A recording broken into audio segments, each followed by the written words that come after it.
Stork Rubber Products, and Dr. Philip Rathke, Director, McKinsey & Company from Munich. Ladies and gentlemen, an extremely warm welcome to all our distinguished dignitaries. May I please request you to maintain silence and take your respective seats, please. We are indeed very pleased to have with us Dr. Rajan S. Katoch. Dr. Katoch is a member of the Indian Administrative Services belonging to the 1979 batch of the Madhya Pradesh cadre. Prior to his current role as Secretary, Department of Heavy Industries, Dr. Katoch has had a number of field assignments at the district level and held senior positions in the finance, energy, industries, transport and home departments of the state government. Prior to his present assignment, he has served the Government of India in the Ministry of Finance, Ministry of Commerce and Industry, Planning Commission, the World Bank, Washington, D.C.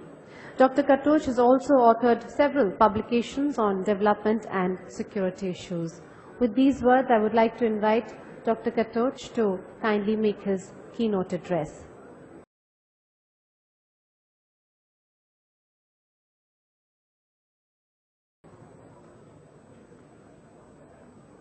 Thank you. Dignitaries on the dais, members of ACMA, all from the automotive community present here, ladies and gentlemen. I'd like to thank ACMA for giving me the honor of addressing all of you on this very important occasion. I'm told that this is the event for the automobile industry, and I'm really happy to be here. Earlier today we had a function in which awards were distributed for those who had excelled over the last year. I'd like to congratulate all the award winners who have done so well this year. And we are here on the subject of capturing the global opportunity. I think we already had some flavor of that in the speeches and earlier today.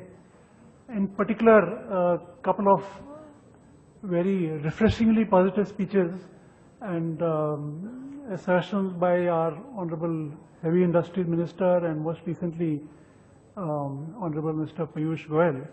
All of that has set the tone. I'd perhaps just like to share a few thoughts having got this occasion. Today all of us are at a juncture where the domestic automotive industry is recovering, albeit a bit slowly, but from a slowdown in the domestic market. The domestic auto component manufacturing industry in particular, I'm happy that it seems to have managed to keep its head above water in this critical period by a much better performance in exports. In fact, I was told earlier today the figure of about $10 billion, that's a record high of exports which was achieved. And this is almost about 29% of the business which is now coming from exports, which certainly industry deserves congratulations. And therefore it's extremely apt that today our conference is on capturing the global opportunity, the next imperative, because this is really a natural progression from all the efforts that have been made in this direction by the auto component industry.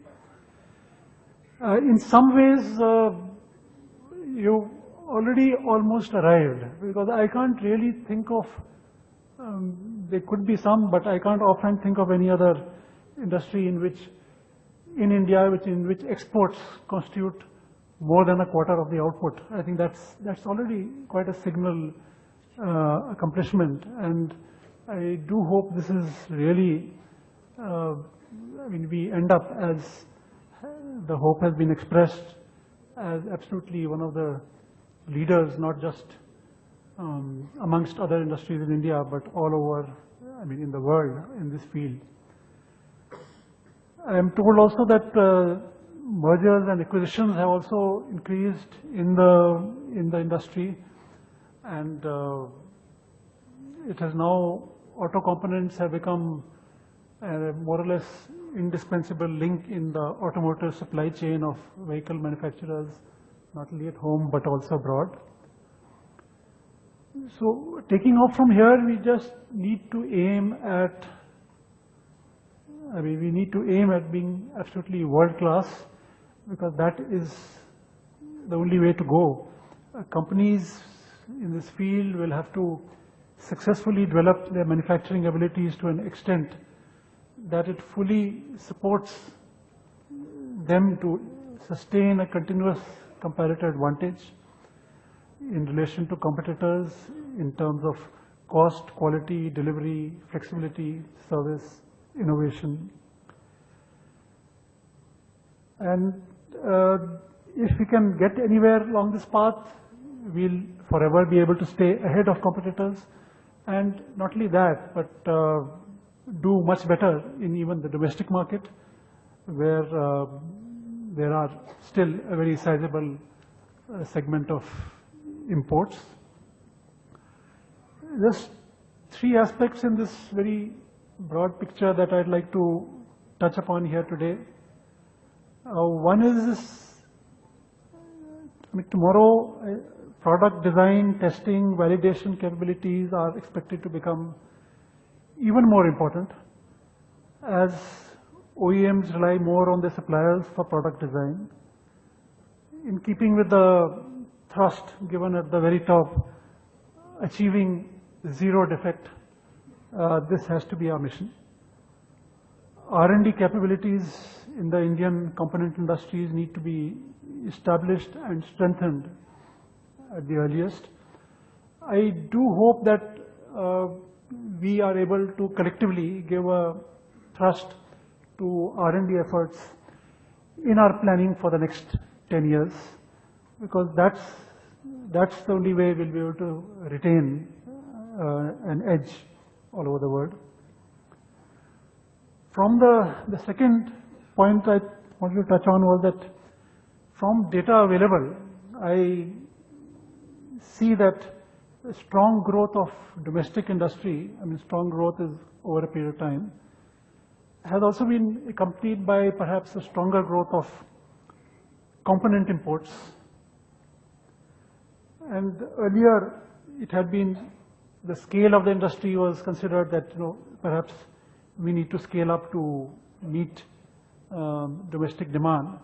But it's probably not just that. I believe very, very significant auto component imports are coming in from our neighboring countries. Potentially, these represent a sort of domestic demand that needs to be tapped. And if we are able to meet the standards and requirements of exports, there is no reason why we cannot meet a lot of this demand. Perhaps the way forward, and especially this refers to maybe imports which are coming in the aftermarket of auto components. The way forward would be to develop some kind of domestic standards which are applicable and to all, and which would perhaps be able to help filter out imports coming in which may not meet those standards. So if we are all able to agree on some kind of standards, that might be one way forward. There was some reference to FTAs earlier also. FTAs are going to make imports even more competitive. Commerce Secretary is here, I'm sure he will be able to enlighten you more on where we are going. But from somebody, even the layman can see that, this is something which is here to stay. And we cannot be sort of fighting against something which is it's a trend, and it's probably in a larger overall interest of a country. As a department, definitely I will be advocating a cause in trying to remove the anomalies which hold back or put us to a disadvantage or do not allow a level playing field. But as a whole, I think the auto component industry needs to make strategic decisions based on the fact that FTAs are a growing phenomenon and duties and all are going to be continually on the sort of downward path. Apart from this, I think just again flag for you, you're all aware of it, that there is a distinct shift in government policy which is designed to contribute to larger economic growth, and this is, I'm referring to the National Electric Mobility Mission Plan, which has been unveiled. I'd urge the auto component industry to study the implications of these policy directions and plan to get in ahead of the curve so that we can benefit from this very important direction that we are following and which is likely to unfold over the next few years. Again, I would like to commend the auto components industry in particular that despite a very difficult external environment, they have done well. I'm very happy that ACMA continues to encourage its members to cultivate and retain lead positions in areas of manufacturing, excellence, quality, productivity, technology, and exports. My department recognizes and appreciates the challenges facing the Indian automotive industry from globalization. We are working on the next automotive mission plan, in which we will look forward to your inputs and advice and guidance, and also in any other issue which faces you. Be assured that we are working hard to support you to meet all challenges that may come up and to obtain maximum benefits from all these opportunities which are available. And this extends to taking up policy advocacy on your behalf with other parts of our system. We also work and try and encourage state governments to facilitate in terms of areas in their control like infrastructure. So I do hope that this is something which we can carry forward effectively, and in this I seek as advice and inputs from all of you. I understand that this report to be presented by McKinsey today is expected to guide and suggest how the Indian auto component industry can feature in the global markets, increase its contribution to global exports, and capture the opportunities of globalization. I trust that the report is found useful and helps us all achieve our objectives. I do look forward to to the unfolding of the report. I wish all the best to the industry and all the best for the deliberations today. Thank you.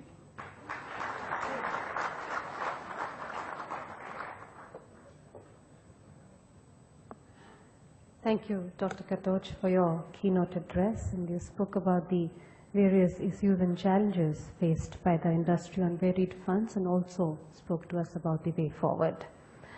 Ladies and gentlemen, Mr. Jayant Davar, who's kindly consented to moderate this session, is the past president of ACMA and co-chairman and managing director of Sandhar Technologies Limited. Mr. Davar is a mechanical engineer and also an alumni of the Harvard Business School. Since its inception in 1985, Mr. Davar has steered his company towards successive growth and is known to be one of the leading component suppliers. Mr. Davar is also actively involved with several professional bodies like CII, NATRIP, ASTC, to name a few. With these words, I now invite him to kindly moderate this session. Capturing the global opportunity. We sit here today with 40 billion in terms of revenues. And when we started out this particular exercise of bringing our aspiration to the table for 2020, there were various numbers that came floating around. We got McKinsey onto our platform, and I'm very, very happy that the exercise that lies in mystery as of right now unfolded with a huge number of deliberations from all across the industry, whether it was the government, whether it was the component players, or whether it is the automotive OEMs themselves. I'm very, very happy to introduce to you both Ananth and Shivanshu, who will now begin this particular session with the unfolding of the report, and then we will take this in the panel discussion going forward. So Ananth and Shivanshu, the table's on to you.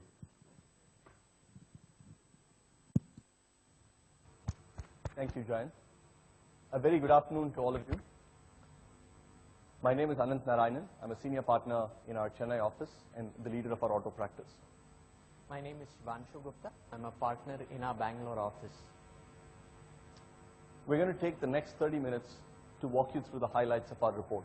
We also understand that we're standing between you and the panel and then lunch, so we'll try and keep it very sharp. We'll give you some of the highlights. Before we get into the presentation, I just wanted to take a minute to thank ACMA for giving us the opportunity to actually do this. It's been a very intense effort over the last 3 months, where we had a team from McKinsey jointly working with ACMA. The basis for the report is we did 20+ interviews with OEM procurement managers around the world and in India. We had individual discussions with 25+ suppliers.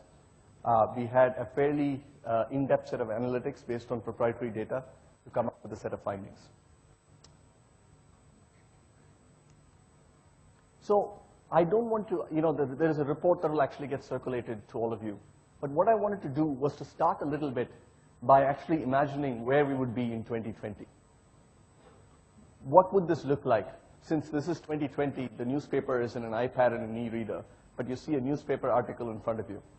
There are 5 things that the industry would have accomplished, which would be big achievements that we would actually look at and feel proud of.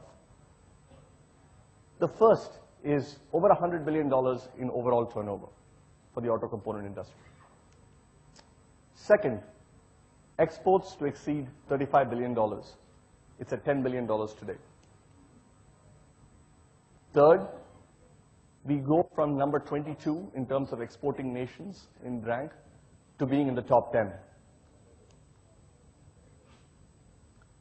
5 of our Indian suppliers will be in the list of the Global 100. We have 1 today. 5 will be there. Employment, we've spoken about this many times so far. Employment for more than 5 million directly, and indirectly the number is probably order of magnitude more. And finally, this will become a benchmark industry in the manufacturing sector. We believe this is an exciting vision, and here is why we believe it's exciting. Firstly, if you look at the size of the auto component industry, this is a threefold increase in total size of the auto industry. Second, you look at exports, it's almost a threefold increase in exports. This is quite important. We think of this as globalization, not necessarily as exports. If you look today, roughly about $6 billion of revenue come from international assets of Indian suppliers. The real question for us is that will also actually increase as the way to globalization is not just exports, but actually having international assets abroad. We believe this could be as big as $20 to $22 billion. I spoke about this already. Our current rank is number 22 if you look at all the exporting nations for auto components. We believe if you actually set this vision and get to the numbers that we talk about, that could be in the top 10. Finally, the list of suppliers in the top 100. This will allow us to actually get real scale. But why would you do all this? This is an exciting vision, but why should each of you individually do it? The reason to do this is actually resiliency in addition to scale. We took the top 100 suppliers from India, looked at their data across the last 10 years through 2 economic cycles, and said, what happens to their EBITDA numbers as they go through up and down cycles and vagaries of the domestic market? If you see on the left, companies that export or have international revenues of over 40% are much more economically resilient. their EBITDA numbers as a percentage indexed wavers much less. The ones that don't actually have a lot more fluctuation. So in addition to the absolute number of margin being higher and getting scale, it also provides you real economic resiliency in making this all happen.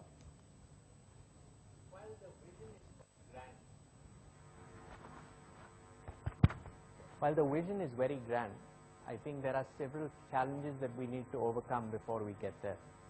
Challenges around technology, around input costs, around people, and around policy and enablers. Just to pick a couple of these on capital, and there's been a lot of discussion today, but our borrowing costs are in the range of 10 to 12%. You look at South Korea and Thailand, they're in the less than half of our borrowing costs. If we look at human capital, productivity is much lower. But we also need to look at the global management teams in all of our companies. How many of us are truly global? So for the Indian companies, do we really have foreign nationals where we need them to be? For the MNC companies, do we really have representation from Indian origins where we require them to be? So there are challenges that we do need to address before we can actually achieve the aspiration. How do we get there? There's a grand vision. There are lots of challenges. What are ways to really get there? We believe there are three parts to this. First three are really for suppliers to do, and the last is a set of enablers. In terms of number one, strategic intent. Where do you want to be? We believe it's, talking to several of you who have globalized quite successfully, intent and setting the aspiration correctly is quite important. We believe then there are two other things. The first is where to play, which is picking the spots, both in terms of components and in terms of geographies correctly. The third is really around how to win. These are a new set of capabilities that will be required as we globalize. How do we get those capabilities? Finally, as we look across global examples, industry bodies such as ACMA, as well as the government, have played a very important role, and we'll talk a little bit about what some of those could be. If I take where to play choices on components, we believe both in existing components and in new components, there are opportunities. Now, the auto component industry and all of you assembled here make a very, very wide spectrum of components. There are many ways to categorize this. We have decided to categorize them in 4 different ways. And the reason to do the categorization is to say, where will we be most competitive with an industry, with an India manufacturing base? The categories are the following. The first is really raw material based components, where a significant percentage of your cost structure is raw material. Rubber parts, steel couplings are good examples of these. The second is what I call process components, where the process technology really is the differentiator. This is where precision machining makes a difference. Your engine blocks, your crankshafts are in this category. Third is mature product technology. These are really assemblies, right? And value-added assemblies, which real system design. Your gearboxes are examples of these. And finally, if you think about emerging product technology, anything with regulatory changes, anything with emission norms, anything with safety standards, again, lots of examples in each of these. The reason to think through these 4 categories is our level of competitiveness in these categories varies dramatically. And we'll talk, and I'll request Shivanshu to talk a little bit through the differences. So I think if we start, we'll walk you through some of the research we did as part of this process, where we spoke, as Ananth mentioned, to 20 global procurement arms of OEMs. What you see, just to describe the page a little bit and how to read the page, what you see on the y-axis is the component types that Ananth described. On the x-axis is the markets. Now, if you look at one cell, for instance, if you look at the top left, which is Europe and mature technologies, the number 183, that's 183 billion import opportunity in Europe for mature technology components. The color green represents the fact that we as an Indian auto component industry are competitive in that technology in that region.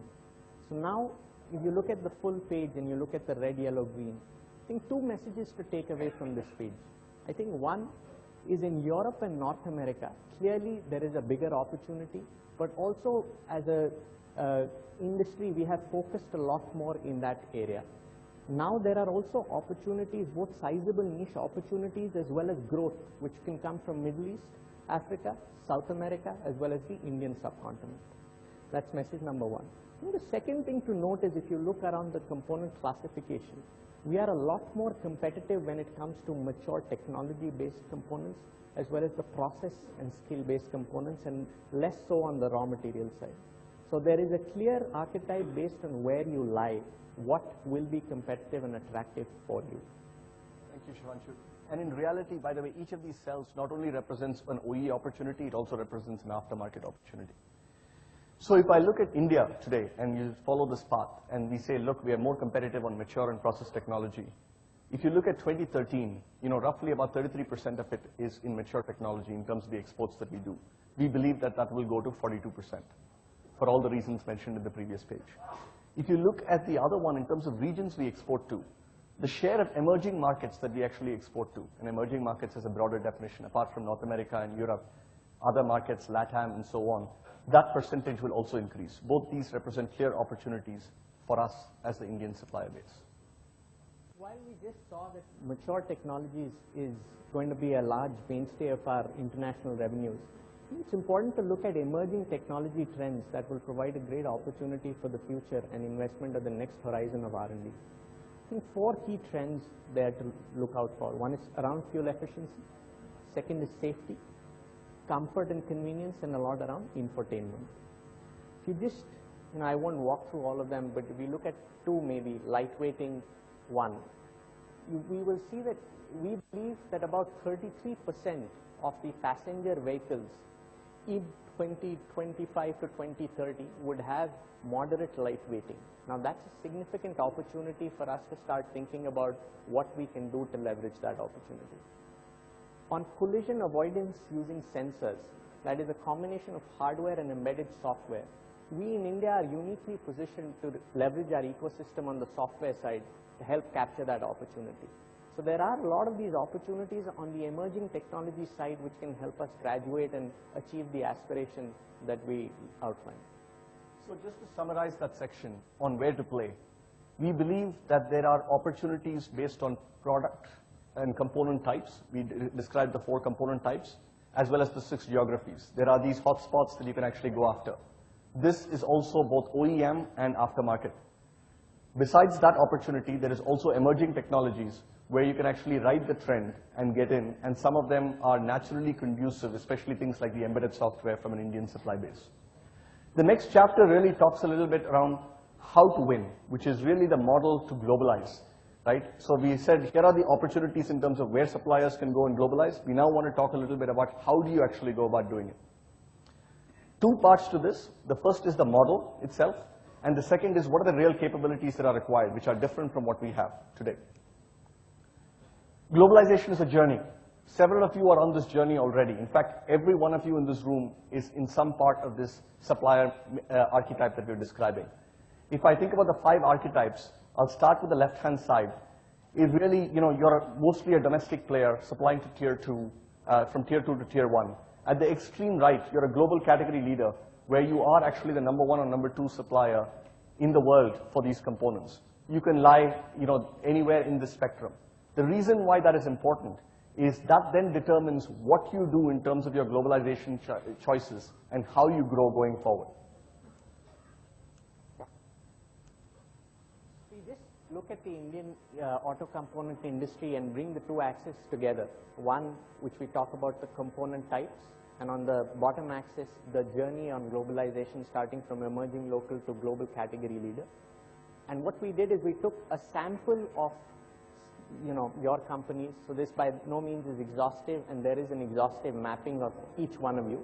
But if you look at a sample, what you see is, if you click once more, is a lot of our revenues are concentrated in the mature local segment.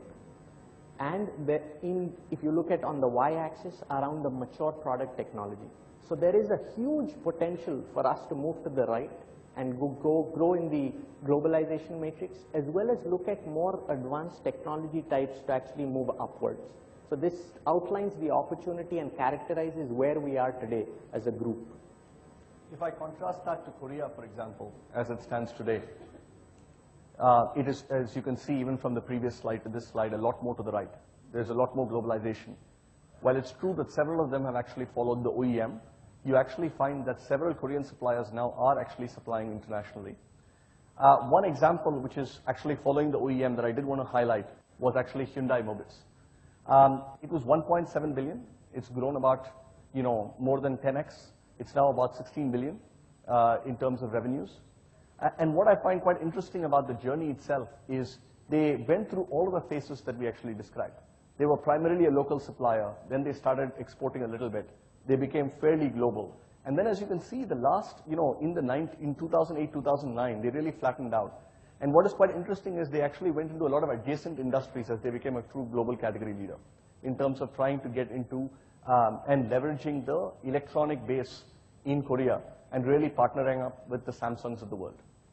So it's one example, but that's one path to globalization. That is, like Ananth said, that is one path to globalization. I think as we thought through what the models are, there are 12 different individual models that you can choose to globalize depending on where you are, what the starting point in your company is. I think they are categorized mostly around organic and then mergers and acquisitions and JVs, which is the inorganic route. I won't walk through all of these, but the focus in the revenues that have been driven so far for international revenues in India has been a lot around export domination, often following OEMs as they move out or the international OEMs. There is also a lot of opportunity there to look at aftermarkets, which could actually be an easier entry as we start out to globalize. That's one thing. Second thing is there is also something around the aspiration that each of you sets around the speed of globalization. And as we do that, and if you want to accelerate the speed of globalization, I think mergers and acquisitions and JVs can be looked at much more than we look at them today. As we do that though, we need to be careful and be clear around the intent of why we are using the inorganic ventures, whether it's acquiring customers, whether it's acquiring technology, and what the implications of those are. But they can definitely help us accelerate the speed of globalization if that's what we aspire to do. Thanks, Shivanshu. And likewise, by the way, not to forget the JV route, which I do think is also an important part as you think through technology. If I now sort of bring the two together, there are very many different ways to globalize. We're not going to even attempt to say how each one of you should globalize. But depending on your starting point, on where you are on that matrix that we described earlier, there are several choices that are available to you in terms of globalization. And each of these is actually a strategic choice that you will make. If you're an emerging local player, there is clearly an aftermarket opportunity that you could explore. Could you actually work with integrators? If I take a mature global company, most of them actually now follow the path of customer-led, which is I go with customers. The question for us is, as we think about it and we talk to several of you and the aspirations that you have, could you actually explore some of the inorganic routes as well in terms of both technology and customer access? So the answer for each of you will depend on where you lie on that matrix and then how you actually think about growing. Just to illustrate one of them, which is the mature local play. It's a company categorized as 300 to 500 crore company with dominantly domestic revenues. I think one is the aspiration around what could you be. You have an aspiration of just taking the international revenues to about 200 crores. There is then the strategic choice. Do you think about going the OEM tier 1 supplier route, or do you look at the aftermarket route? So there could be two strategic choices.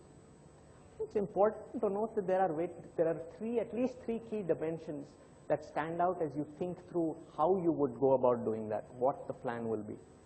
First is around the sales and marketing, which will be specific, and you will need to understand, contextualize this to both OEMs, if that's the route you choose, as well as aftermarket and understanding the geography. It's around operations, which will include testing and validation facilities, and around engineering support. As you do this, you would need to think about what are the most critical risks, which will be around people, which will be around currency risks, and also often around product return liability, which tend to be quite huge, as a lot of us think about exporting to other countries. So just to summarize this section again on the how to win, we believe there are different points in your globalization journey. Each and every one in this room will fall in that matrix in one box. You need to determine where you want to go and determine what you want to do to get there in terms of either organic growth or inorganic growth or JVs. We believe there are certain capabilities around operations, around sales and marketing globally, and around managing risk that are quite important in making you successful in this journey. The last chapter of this is really around what are some of the enablers, both from an ACMA standpoint and a government standpoint. I think what we've done here is also looked at a lot of the other countries where they have significant share of international revenues and seen what have both the industry body and the government done to facilitate some of those revenues. Just on ACMA, for instance, and there are levers both around where to play and how to win. Just to take examples, a couple of examples. So around new markets, what can ACMA do to set up country desks where this facilitates our members to go out, understand the trends in that market, understand the competition in that market, understand the policies, the standards? That would be one thing that ACMA could facilitate. Another one could be around branding. So the Made in India brand, I think there was a lot of discussion around the Made in India brand today on cost and quality. What could we do? I think an example to note there, by the way, is Turkey, where their equivalent organization, TESAT, does specific events across the globe in different countries to actually promote the Made in Turkey brand, especially where they're less known. If you now go to the government and policies that can actually help, again, several ideas, but on the where to play, really strengthening trade representation. I think trade representation already exists in several of these, but really making it a lot more business oriented. I'll give you an example. I live in Chennai, and both the Korean trade representative and the American one meet at least twice a year with us, just to talk through what are the trends and just understanding it. So just being able to do more of that and having those representatives there, I think will be quite critical. And while I won't read through the rest, the last one on people is also quite important. You know, really, if you think about skills in collaboration with industry, how do you continue to develop the right set of skills as we scale this up? Because all of the standards around quality, around delivery will all be actually greater as you think about stretched supply chains. So how do you make that happen? These would be a couple of highlights. If I may then, just to summarize, and I'm going to leave all the difficult questions that you want to ask to the panel. The things that I wanted to highlight just in summary are the following. The first is really around the aspiration. We do believe this can be $35 to $40 billion by 2020 in terms of global aspirations. We do think we can be in the top 10. We do think it will create a fair number of jobs. Suppliers will be several of the suppliers will be in the top 100. And what's not mentioned here, or very, as a bullet point here, is an additional $20 to $22 billion of revenues possible through international operations. This is clearly a grand vision. It is not going to be easy. I think it's up to each and every one of you to decide how you want to do it. We believe on the where to play. As we have said, there are 6 target geographies and around mature product technology and the process technology where we are most competitive. On the how to win, multiple models exist around globalization. You have to pick one, but be aware that the capabilities that you need will be different from what you have, and there are newer risks to be managed. So we would ask you to be mindful of that. And then finally, in terms of an enabling ecosystem, we do believe a lot can be done to actually make this and accelerate this. I think as the previous minister was saying, if you want to accelerate this, several of these enablers need to come into place. So thank you very much. Thank you. Thank you very much, Ananth and Shivanshu.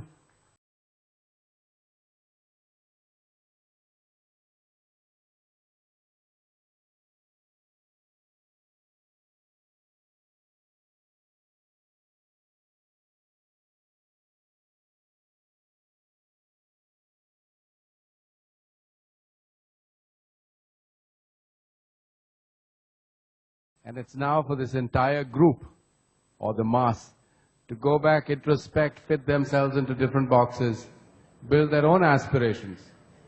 But as we go forward, we need to understand from people around the world, especially in this particular community, people who have done some, people who've done it all, people who are aspiring to do it.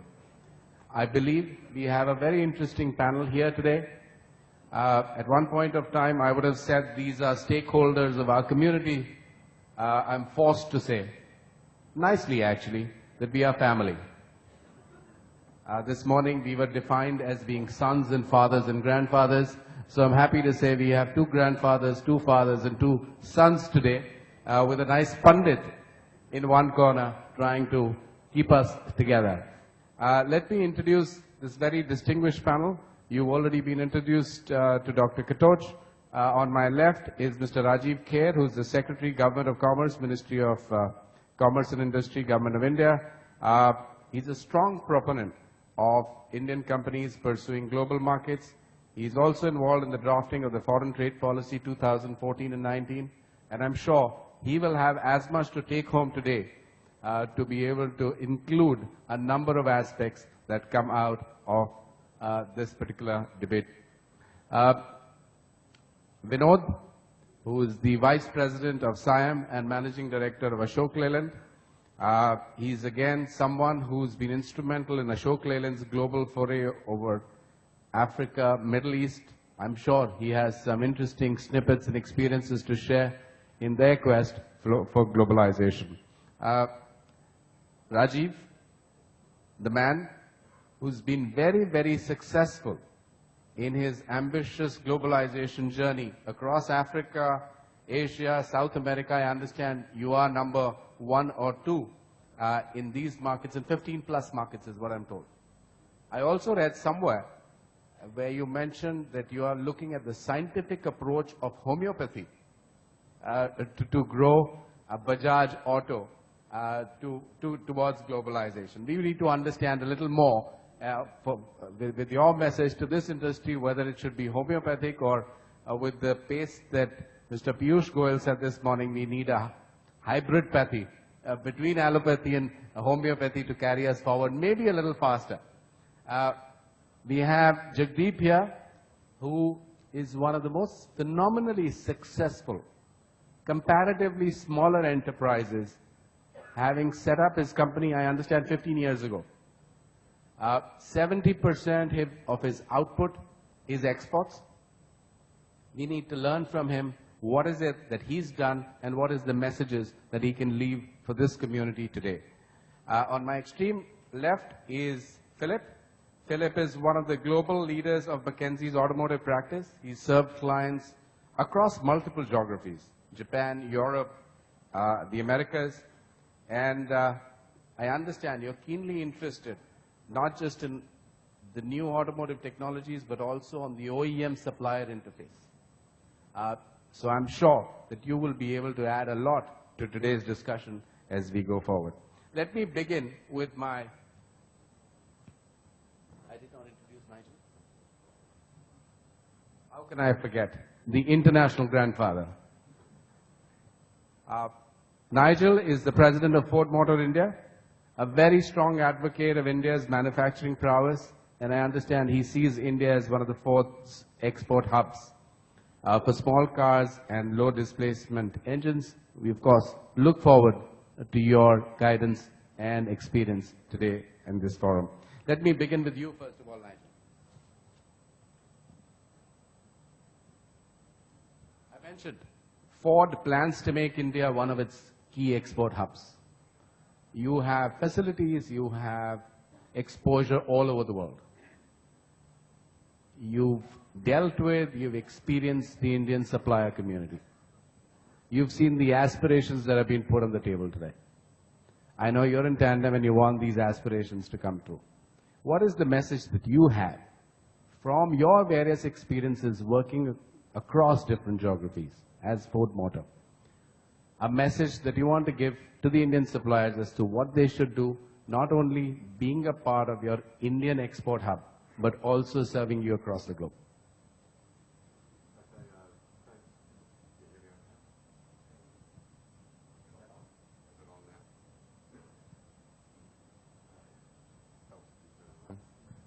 No?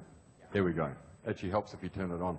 I'm a bit worried about the grandfather comment. I'm about to send a note to my daughters to see if something's happened that they haven't told me about. But it's okay. Thanks for the question. Congratulations to McKinsey and to everybody here for a good year and actually a good report.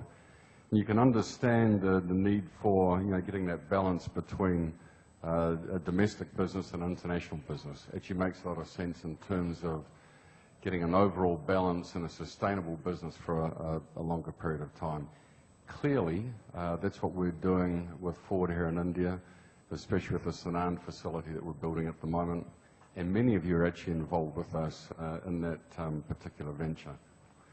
The one thing that, as I read the report and tried to understand how you would actually go about it, it's clearly not a one-size-fits-all. But one thing that really was very powerful for me, and Dr. Katoch also mentioned this in his opening presentation, is we expect the Indian industry to get up to close to 7 million units by 2020, 2022, something like that. We certainly know the desire is there from the motoring public or the general public. It's just whether the macroeconomic conditions, the infrastructure, those sort of things will occur to enable us to achieve that goal. We believe it will do. That's really substantial. And that would actually make India number 3 in the world in terms of a country, in terms of absolute sales, behind the USA and behind China. Then you add on top of that the OEM's export aspirations, which Vikram talked about earlier on this morning. 500,000 so far this year for today's conditions. That's going to grow exponentially as well, potentially, over the next 5 years as well. The point I'm making is it's great to have international aspirations. It's the right thing to do. But we've actually still got a huge job to do here in India as well. We've got to achieve a scale that we haven't achieved before. The name of our game, apart from quality and delivery, and everybody understands that, is scale and cost. And this represents a huge opportunity for all of us in the industry when you combine it with the export opportunities. $30 to $35 million are the opportunities in 5 years' time from an export perspective. $35 billion of components will also be imported into India at that time to be fitted into cars that are manufactured in India. So there's equal opportunity here that we need to be aware of, and let's just make sure we get the right balance. Thank you, Nigel. Just a quick follow-up question. How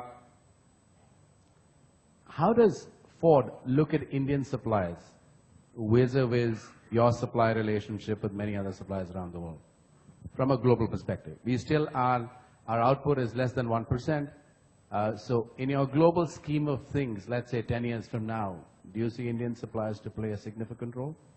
I see no reason why they wouldn't, and I think we're starting to see that occur now. I guess hearing that follow OEM strategy that the McKinsey team talked about before actually makes a lot of sense. And during one of the breaks, I was talking to one of our suppliers, who I won't mention, and he was telling me of some components that their company supplies for powertrains for Ford, and told me that by the end of the year, basically we will source 100% of these particular components for our powertrains here in India.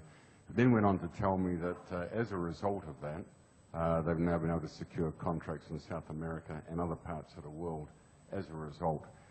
That's one of the benefits, I guess, with a large multinational OEM. You have global platforms for vehicles, you have global powertrains. Those components are relatively interchangeable, and it's a real opportunity for all of our suppliers, certainly as we build and grow here in India and we export more and we get the scale that we're talking about, to take advantage of a strategy like that. We're pretty much geographic agnostic, right? We look for cost, we look for quality, we look for delivery, we look for partnership, and importantly, because the other comment that was made was that we're a little bit slow sometimes to get into local supply, there's a trust element. So, once you develop a trust with a supplier, that tends to stay with you. So it takes a long time to change a supplier, but when the trust is there, they stay with you for some time. And Indian suppliers, there's no reason why they can't be supplying many more of our parts or components. Wonderful. Let me come to the other diverse angle, which is Rajiv and Bajaj Auto. Bajaj has followed a very focused global two-wheeler strategy. Do you think, put on an auto component scale, a global play in a focused component category is relevant? That's question number one. And the other thing is that you are now looking at overseas production facilities. Do you think there is play here for Indian suppliers?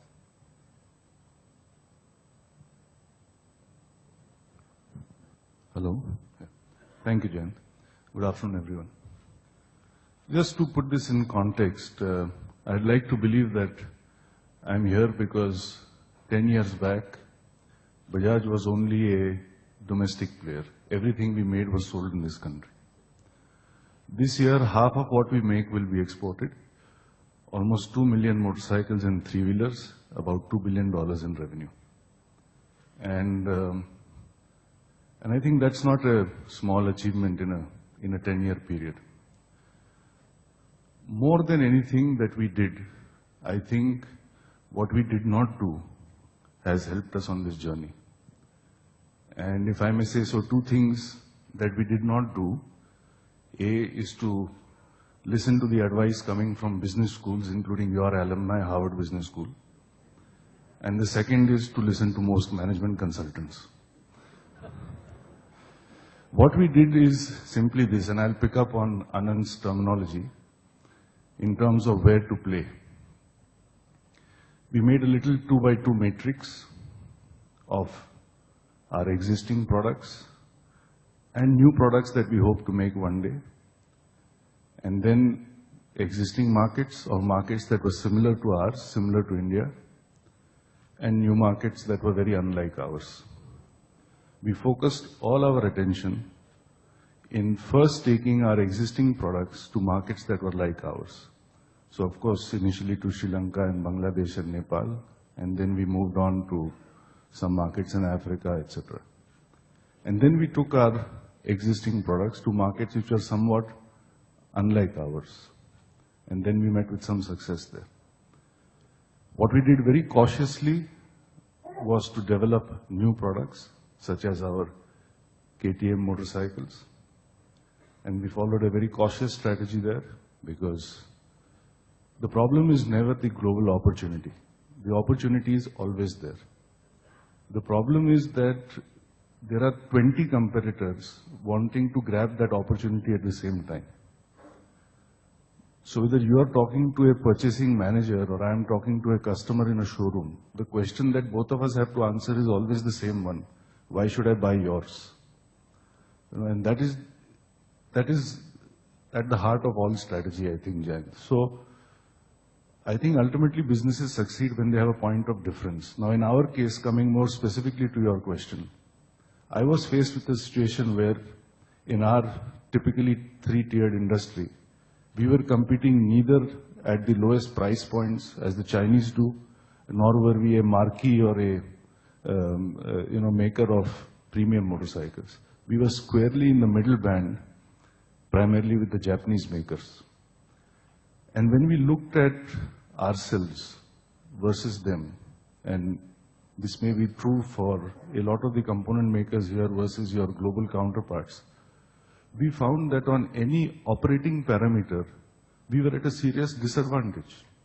I mean, in terms of technology, in terms of quality, in terms of distribution, in terms of economies of scale, the Japanese makers were far ahead of us. I mean, Honda was 5 times our size and present all over the world. So what were we to do? What we did is what the marketing guru Al Ries calls as narrowing your focus. We said to ourselves that our best chance comes from putting everything we have, every rupee and every man, behind doing only one thing right, and then dominating that category. And that is why perhaps we are less known for making motorcycles and better known for not making scooters.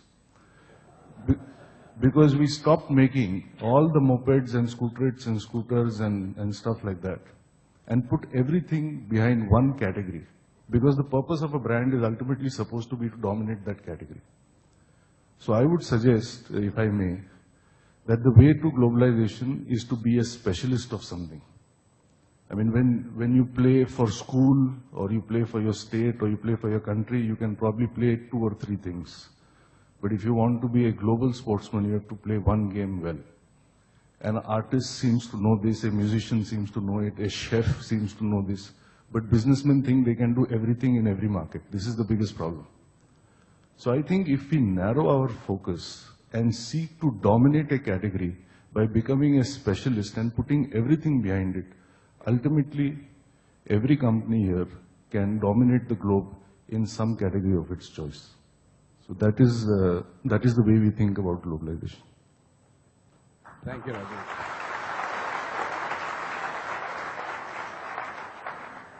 Let me come to Mr. Kher. Sir, you're aware that if you look at indications or previous examples of history of any country which has done well, government intervention has been a necessary support that they haven't been able to do without. It is a prerequisite. So if you look at India, for example, we have a number of issues here, you know, whether it's the stability of the policy framework, the FTAs, is there visible marketing support? Those are questions. My question to you is, in the current Indian context, what are some of the specific policy and infrastructure interventions that you see the government will probably bring in soon enough to, for example, boosting exports, again specifically for this sector in play? Well, thank you. Good afternoon, everyone. Primarily, the way government would like to look at, and I'm talking on behalf of the Department of Commerce, so while a composite perspective of the government has been given by Dr. Katoch, I am primarily concerned with the fact whether the auto component industry from India can harness the advantage of the institutional architecture which is available or which needs to be created, and in what manner an incentive regime can be built around this architecture to draw the best advantage for product segments where we believe we are good, internationally competitive. I think the first thing I would like to say is that in the context of the institutional architecture and the point that you mentioned about FTAs, a lot has been said which, to be honest, is a little ill-informed. This whole issue of FTAs damaging the manufacturing in domestic sectors may be true for some sectors, but is not really true in a pan-economic sense. And this is a point we have been saying very often. We have in the past couple of years, 3 years, done 4 FTAs, Japan, Korea, ASEAN, primarily these 3, and of course then Malaysia and Malaysia. I think the real damage was done possibly when the Thailand early harvest agreement was done. And I think that is what created some kind of a belief that FTAs were always damaging.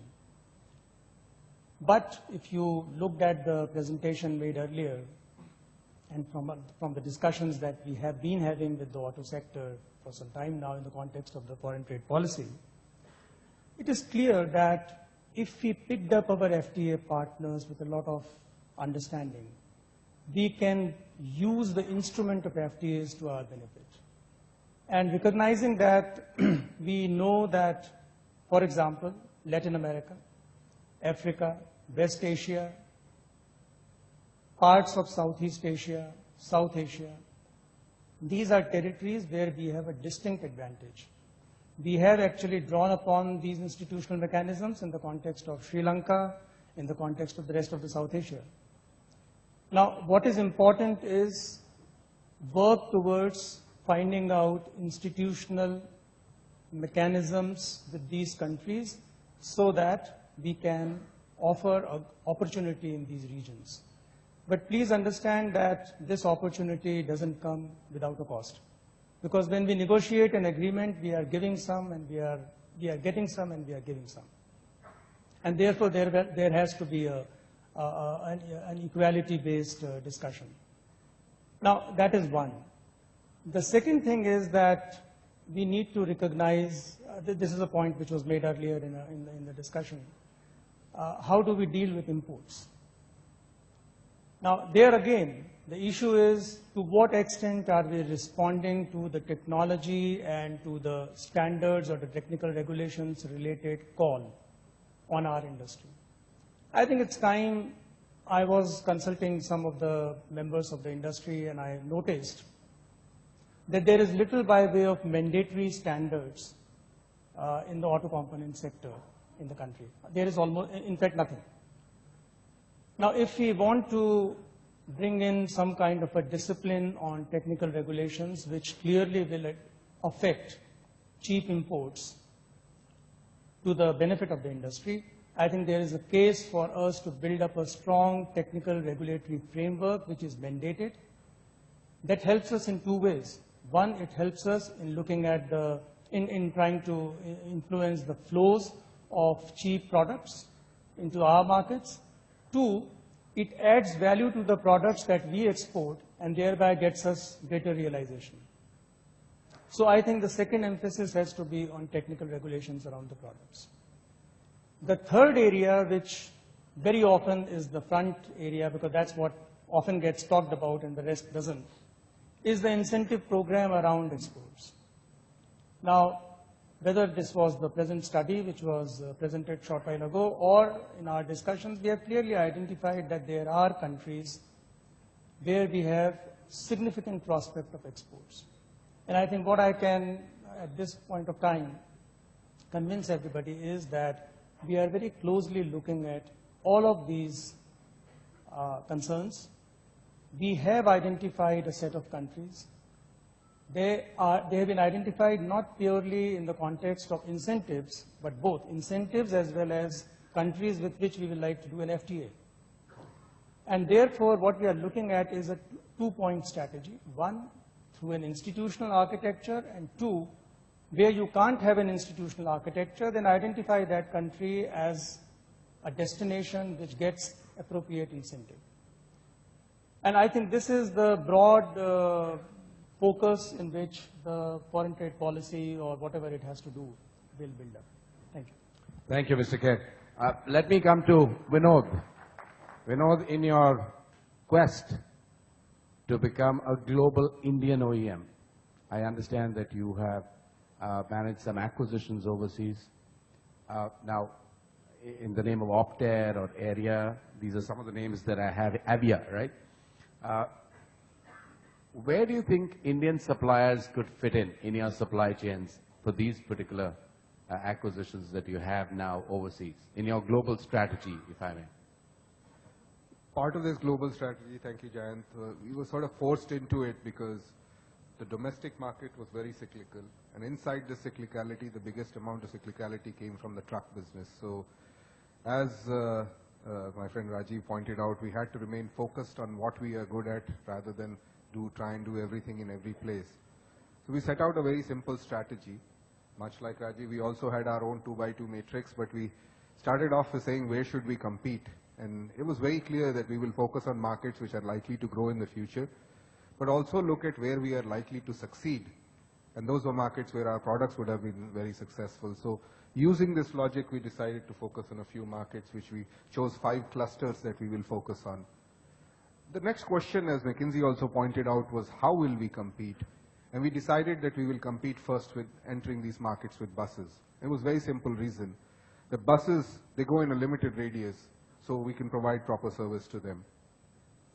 The second thing we said about how to compete is that we will manufacture locally. It makes no sense for us to transport a big bus full of air all across the seas.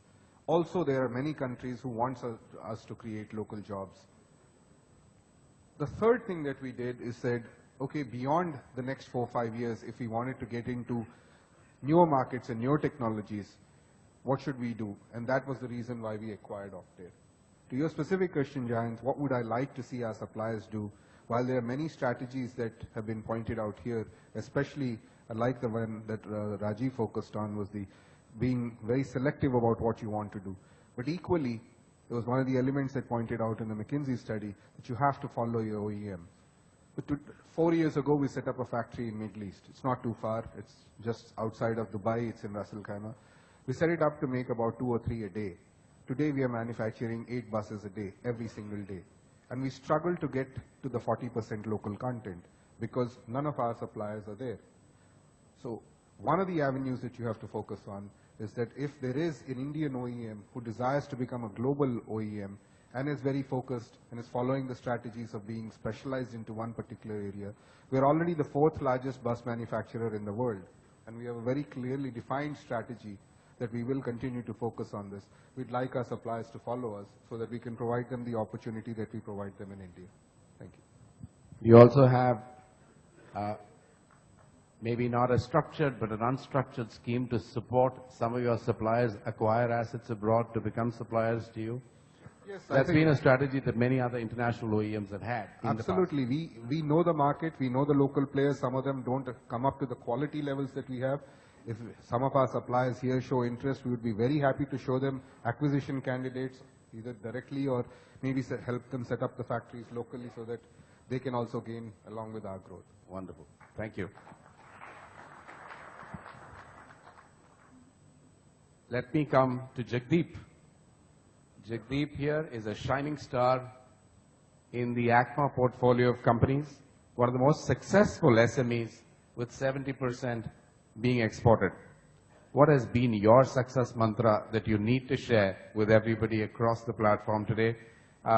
Your advice for, especially for small and medium Indian suppliers on how to grow exports or become globalized in that sense.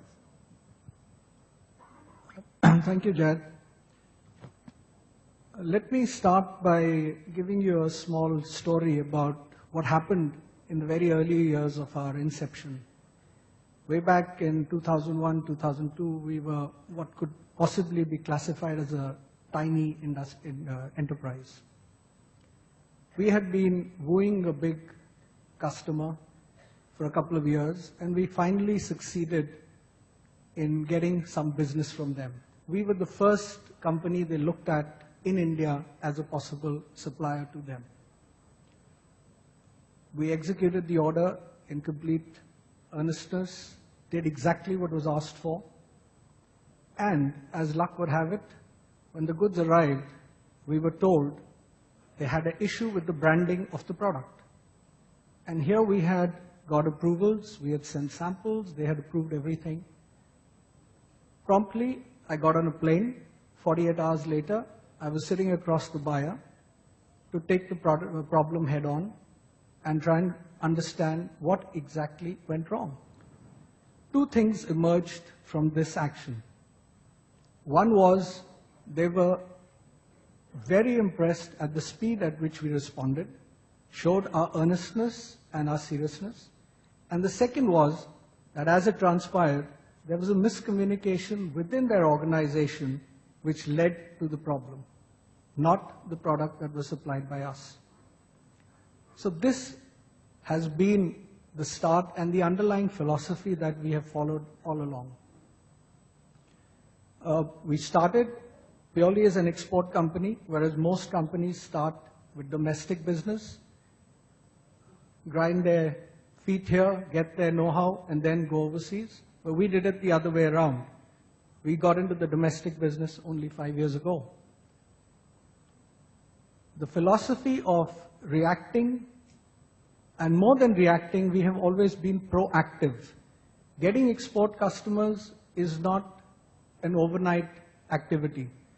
Patience, perseverance is one of the most important requirements. And it takes sometimes 3, sometimes 5 years to get a good customer. We have focused on the markets we want to be in. Focusing on the markets, we have then focused on trying to identify which customers we want. And we have worked very proactively to develop business with those customers, no matter how long it has taken. On the way, we have evolved. We have gone backwards into making our own tools so that we can respond quickly to our customers' needs, give them the right quality of product, in the shortest possible time. We developed a well-equipped testing facility, because today the aftermarket is no longer a place where you can offer shoddy product and expect to do it for any point of time. In Europe, equal quality is what is expected. It is mandated. OEMs cannot demand you to take your car to an authorized dealer and get it serviced and repaired. It can be done by anybody and the warranties stay in place. But the aftermarket product supplier has to offer warranty on his product. So we developed our testing facilities so that we could provide the right quality, tested and proven. We evolved over a period of time, and we came back into the OE segment, which is where the 30% of the turnover we do today in the domestic business comes from. So this primarily, if you want to succeed in exports, our belief is you have to be persistent and patient. You have to offer the right quality of product, and you must focus on the market you want. And like Mr. Bajaj says, most Indian companies go there and can do everything, but you have to specialize. That is the only way to succeed. Thank you. You are an inspiration to almost everyone in our ACMA community. So congratulations there. Let me come to Philip. Philip, you've had experience of having served global OEMs, especially on the topic of global sourcing. Now, what is your assessment on the relative attractiveness of India as a supplier base? One. Followed with, what are the 3 top focus areas for Indian suppliers to boost exports? Thank you. I think first we should acknowledge where the industry has come from. So if you look back the last 10, 15 years, and I realized when I came here, it's almost 20 years I came the first time to India, and it changed tremendously. And I think the industry made a big jump forward. I remember more than 10 years ago, in the global purchasing organizations, you always talked about quality. Are Indian suppliers able to meet quality, yes or no? We had several surveys showing they improved significantly. I don't think anybody is talking about that today. That's a given. Yeah? I think if you look at, you walk the hallways of the R&D departments in Germany, US, even in Japan, and you see Indian faces. You see people from Indian suppliers visiting. You see a lot of engineering service companies on site who are doing services there. And even more important, you see a lot of employees of the OEMs who are Indian from their subsidiaries or because they just have a global set of employees. I think a lot of change there. For me, the question is going forward, it's about accelerating. If you want to achieve the vision that has been outlaid, probably you still need to accelerate a few things. And the 2 areas I believe are most important. The first one is the interface to the OEM. Really make sure it is extremely difficult if the company sits in India and for every single information somebody has to go over there, especially because most of the components become heavily R&D driven. So having the right interface, being on site, being either by having acquisitions or JVs or because you're globalized or you have your local plants in that region, having the right interface, and that especially, for example, Japanese companies, it's extremely important to have that. Also language is a problem there. The second element, and Vinod pointed that out, I think it's a lot about growing with your OEM.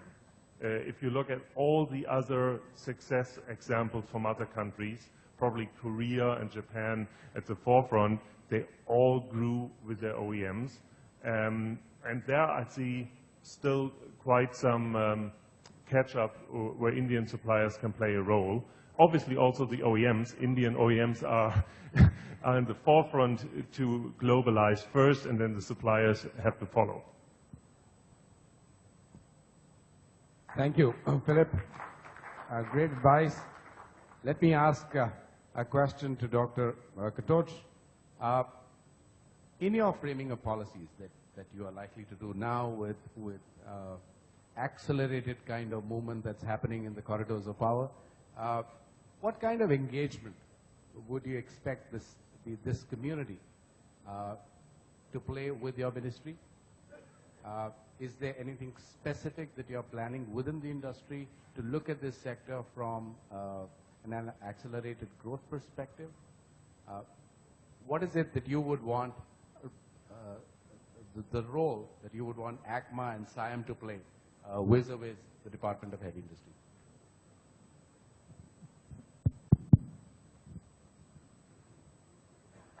I think you've seen the tone that has been set by earlier, the minister's statements. That's exactly the kind of atmosphere which is there right now in the government. I think it's very vibrant and people really want to get things done. We are absolutely a part of it, and as I mentioned a little earlier, we will look forward to, in fact, advice and guidance from the industry, from ACMA and SIAM in particular, in the framing of whatever plans we have for the future. And of course, in issues that may arise from time to time. So I think there will be a fairly formal and structured engagement in this process. Thank you. Thank you for that endorsement. I do have time for about 2 to 3 questions from the audience. In case you were to raise your hand, state your name, the question, and who you're directing it to, we'd be very happy to respond. So anyone, any hands up? There, I see a hand there, I see a hand at the back. Let's start with the right, with the backbencher there. Extreme right, yes please. The one next to the... Hello, I'm Auto Ignition Limited. Our main concern is most of the industries, most of the companies in India are parallel.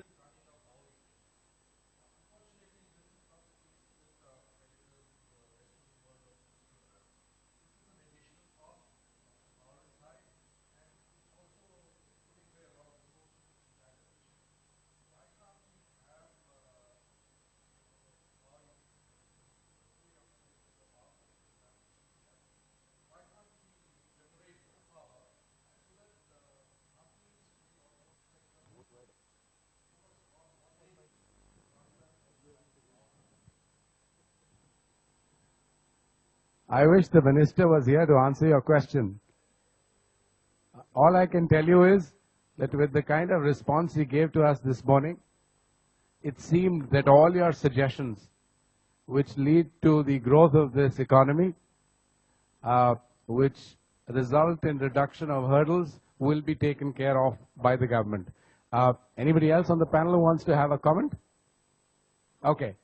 Can we move on to a more connected question, please, to this panel discussion? Yes, please. The gentleman there? Yes. Yes.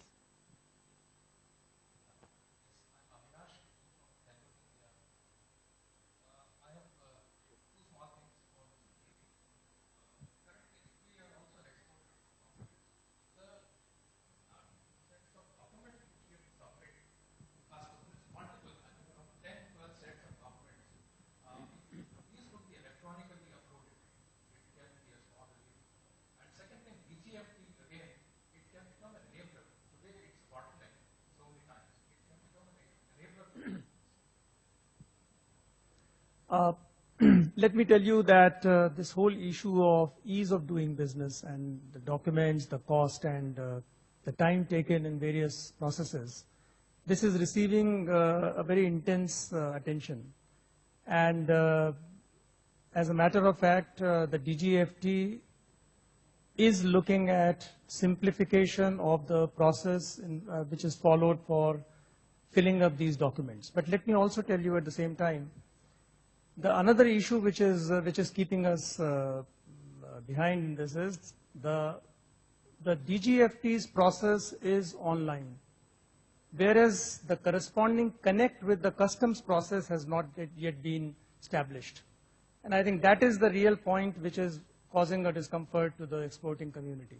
So what we are doing is we are in consultation with the Department of Revenue to try and see how it can be made into a seamless process of paperless documentation. Because you do fill up, when you seek rewards, you do fill up online, but the consequence, the customs consequence of that is not yet document free. So that is something which is being looked after.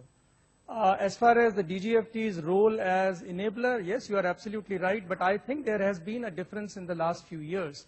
And clearly this is, as you would have noticed by now from the reports that are coming out, that there is a significant attention which is being paid to this, and we are quite hopeful that in the next month or two, by the time when we come up with the foreign trade policy, you would have several points of simplification of procedures and cutting down of transaction costs. We are working on these, and we hope that we'll be able to offer you some respite. Thank you. Ashok? A mic?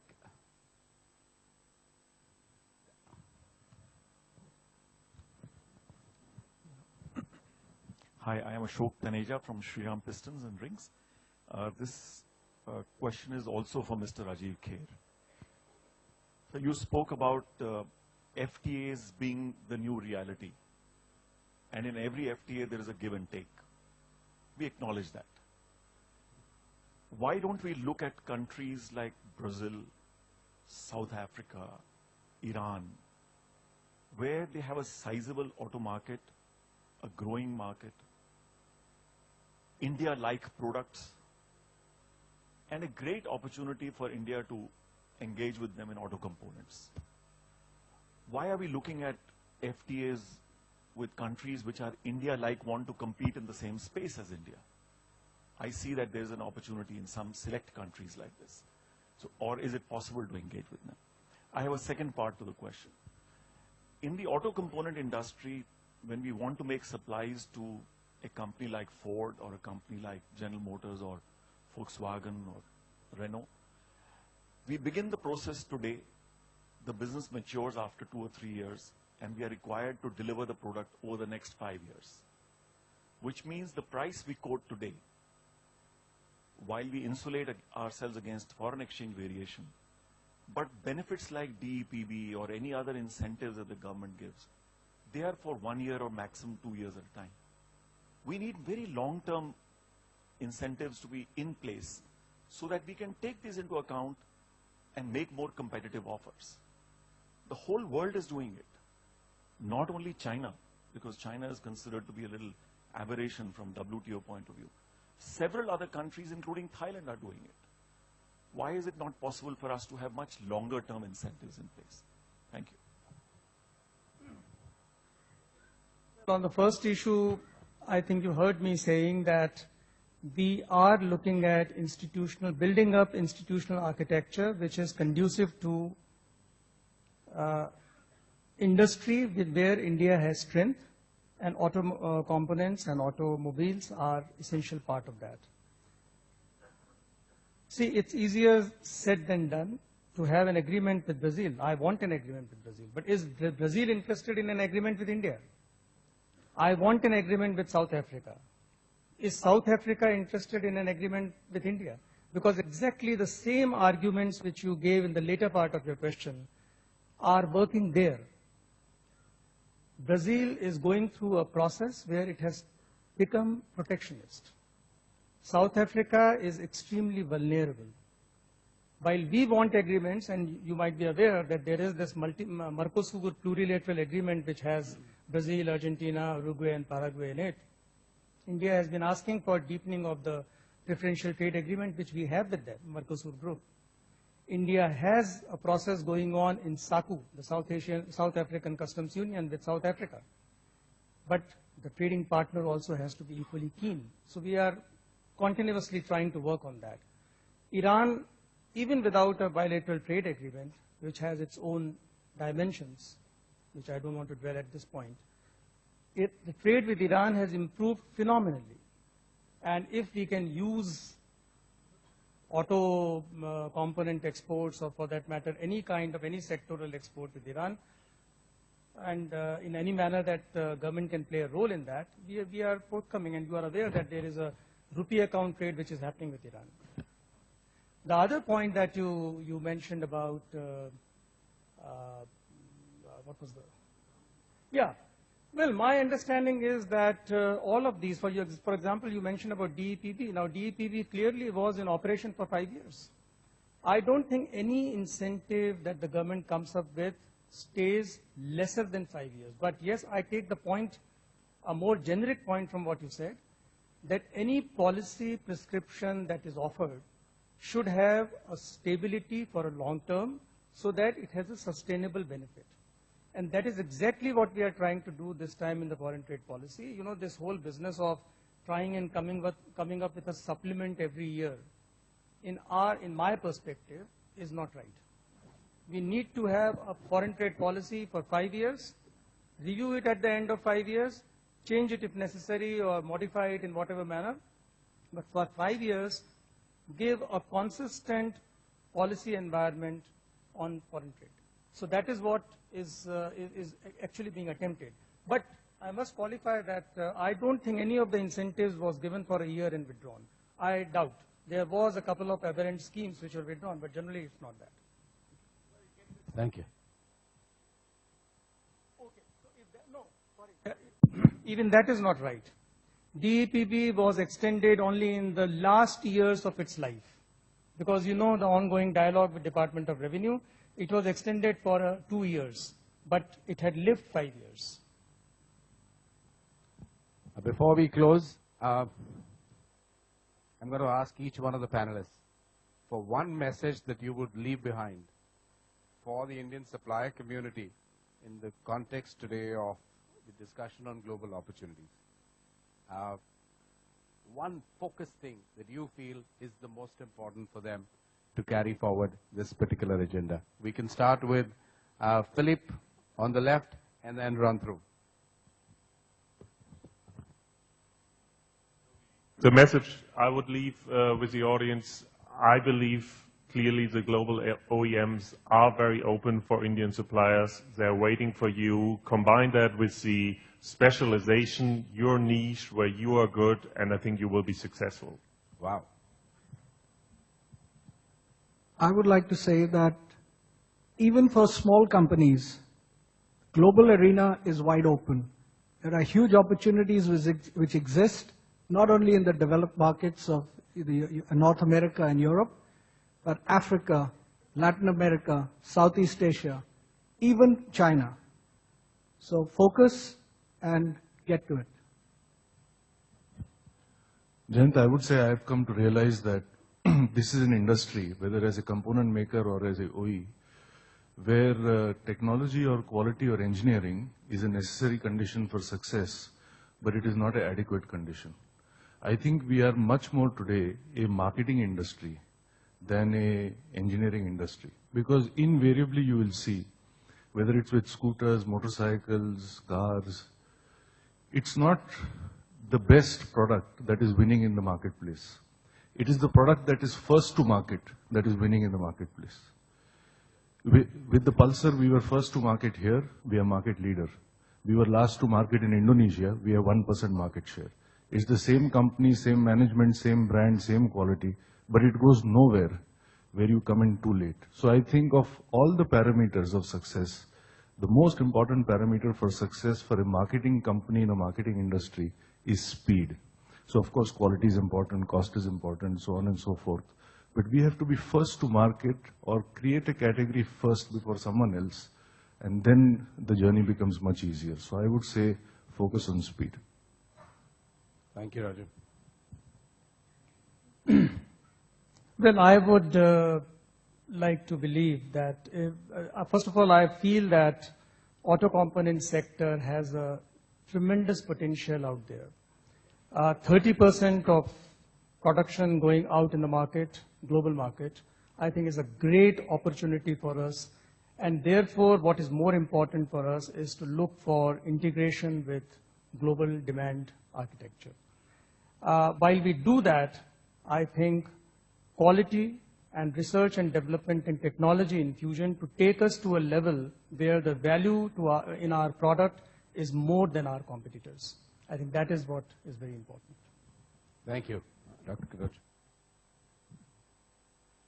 I think when you're talking about capturing the global opportunity, from what all we have heard today, you're already on that path, well on the way. Just need to do more of it, and I think take on board the advice of all our industry leaders and people who have already been there.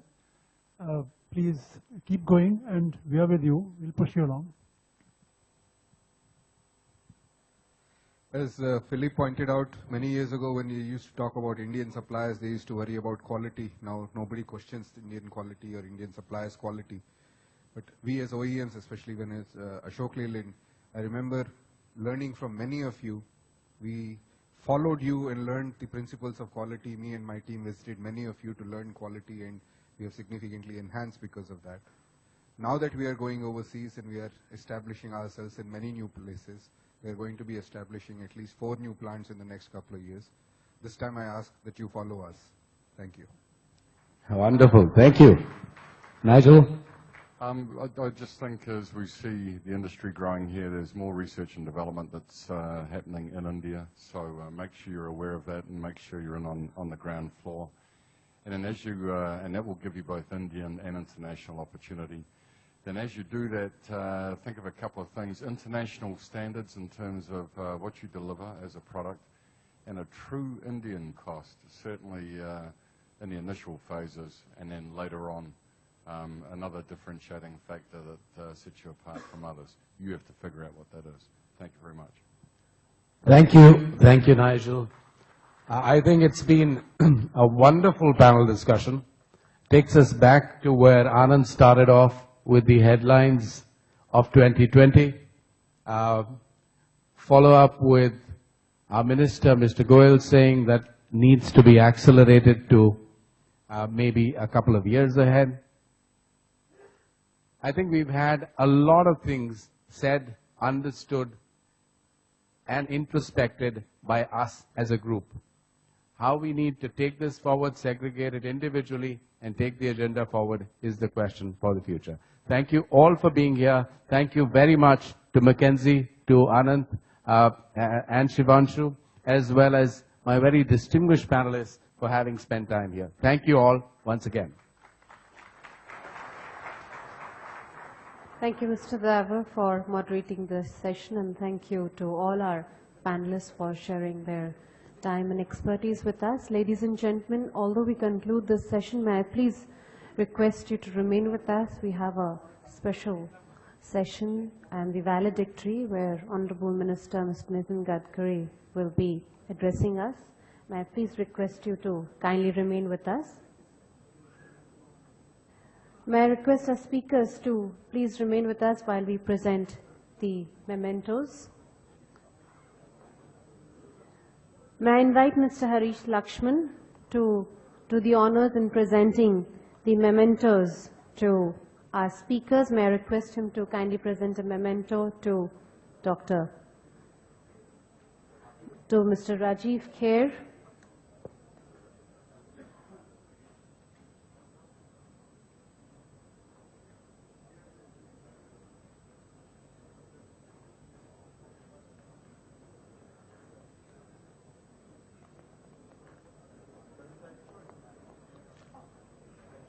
To Mr. Vinod Dasari.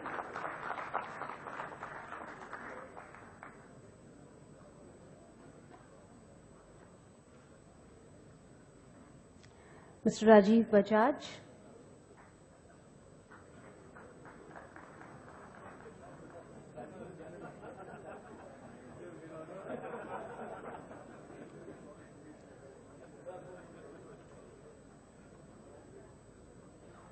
To Mr. Rajiv Bajaj.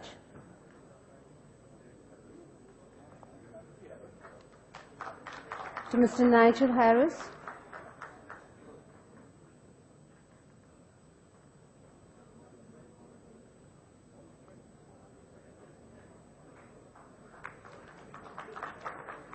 To Mr. Jagdeep Singh Rangar.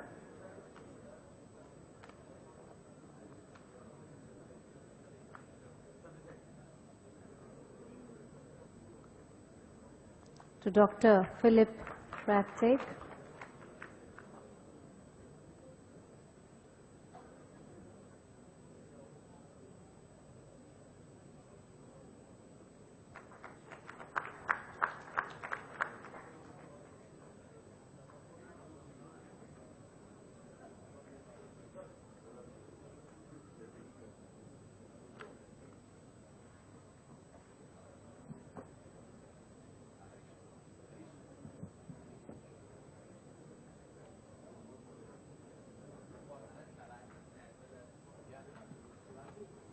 May I invite Mr. Ananth and Mr. Shivanshu to kindly join us? And I request Mr. Lakshman to present the memento to both of them.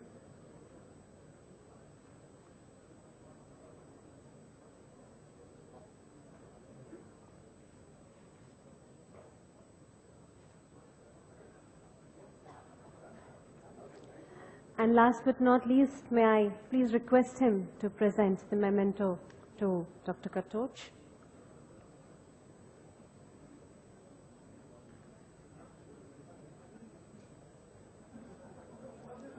And to our session moderator, Mr. Davar.